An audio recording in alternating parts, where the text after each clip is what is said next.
Hello, welcome to 3OR Studios. I am Luke, and this is the story of how I am no longer able to walk through a metal detector.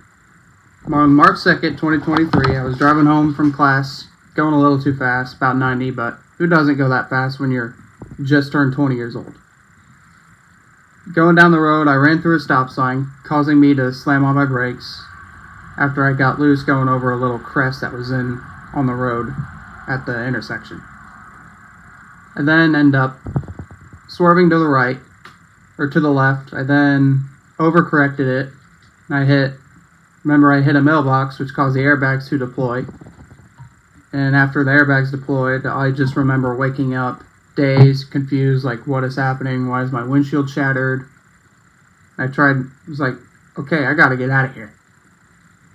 So I went to move my legs, nothing. My left femur was broken. So I thought, okay.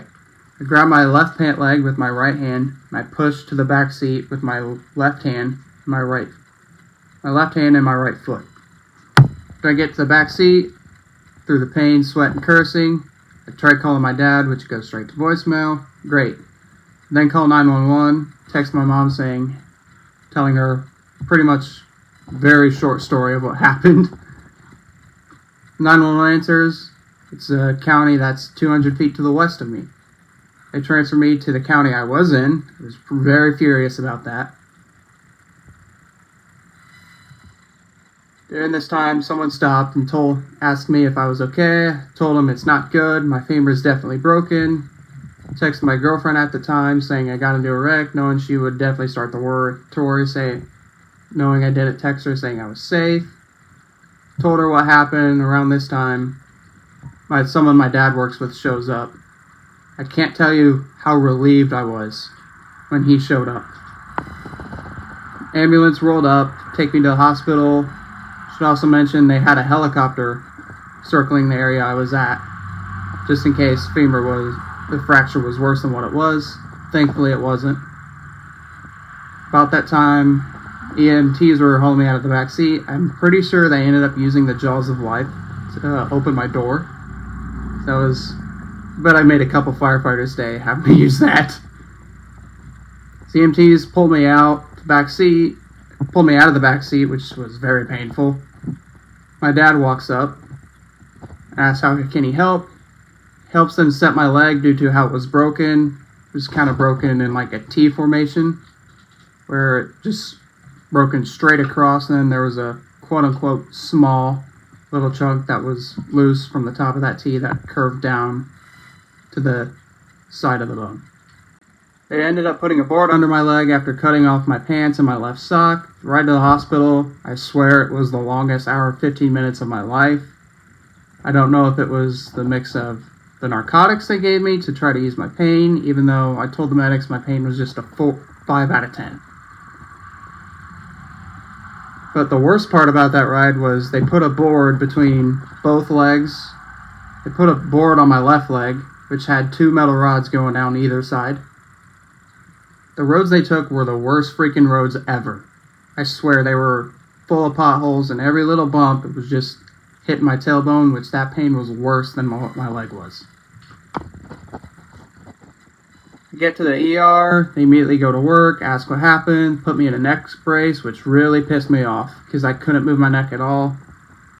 I was then given a full CT scan and x-ray. The scan came back with a definite broken femur and a possum sternum crack. They said I could have a neck brace removed. I thought, finally. They then put a much more comfortable brace on me and moved me to telemetry unit. That's where problems start. Chick who moved me was very rough and set me in a position where I was in a lot of pain, basically right on top of my broken leg. I couldn't move at all. I said, hey, can you move my leg? I'm hurting here. She didn't seem like she wanted to move me at all, but she obliged. Called my girlfriend, tell her I'm okay and alive. Nurse came in, interrupting our call. She does the usual checkup and stuff, and went about her way thinking, I remember thinking at the time, I just didn't want to go to sleep. I didn't even eat dinner that night.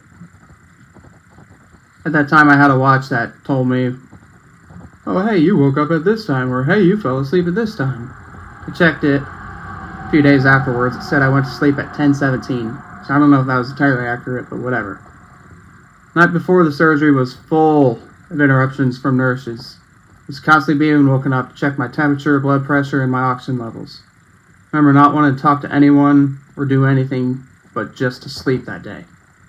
They willed me to pre-op, where they prepped me for the operation. That's where everything went to crap. My white blood cells were way too high, and I had a temperature of 104. It got me stabilized, moved me to the operating room, knocked me out before they even moved me onto the operating table. Next thing I knew, I wake up, it's 5:15. I swear that was the best sleep I've had in years. I went to text my girlfriend saying I'm up, noticed my phone was still on. Doing so, I noticed I got out at 2. Once they served me was flat out horrible.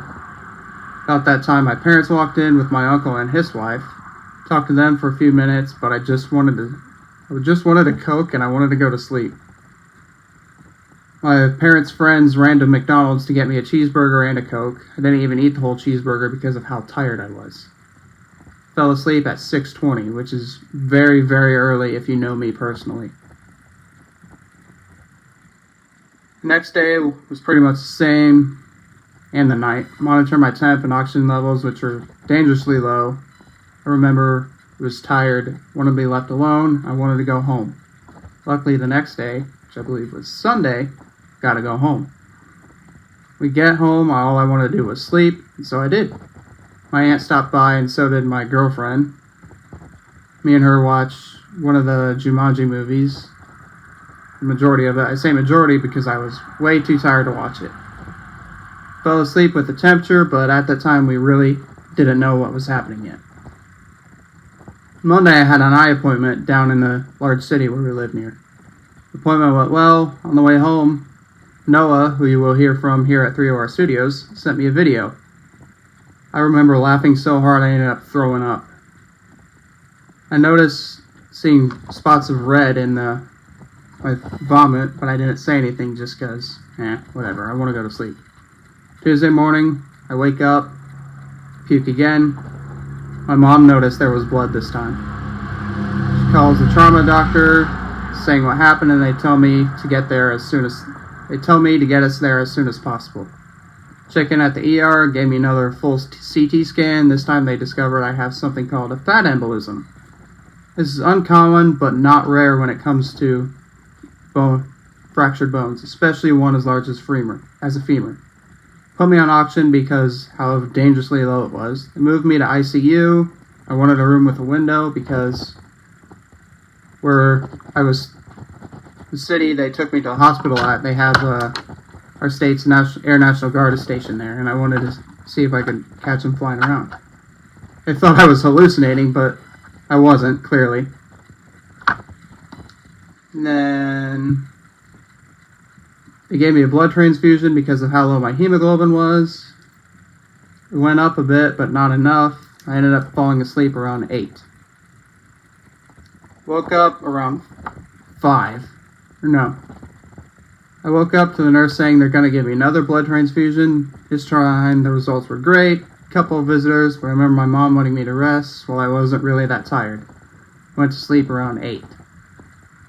Next day I woke up around 5 to get a chest x-ray. I was dazed and mad. They decided to give me a blood sample to see where my hemoglobin levels were, and I made small talk with the RN and found out she went to the Starset concert up there in that town I was stationed in, which, if you don't know, they're easily my favorite band of all time. Breakfast that day was enjoyable, and so was lunch. Next day I gotta go home. That's when recovery started. And that's pretty much it. After that, I started to recover, got better, and brings me to today. Bone is fully healed, still can't go through metal detectors because there's a titanium rod down the middle of that bone. That's pretty much it, and we'll see you next video.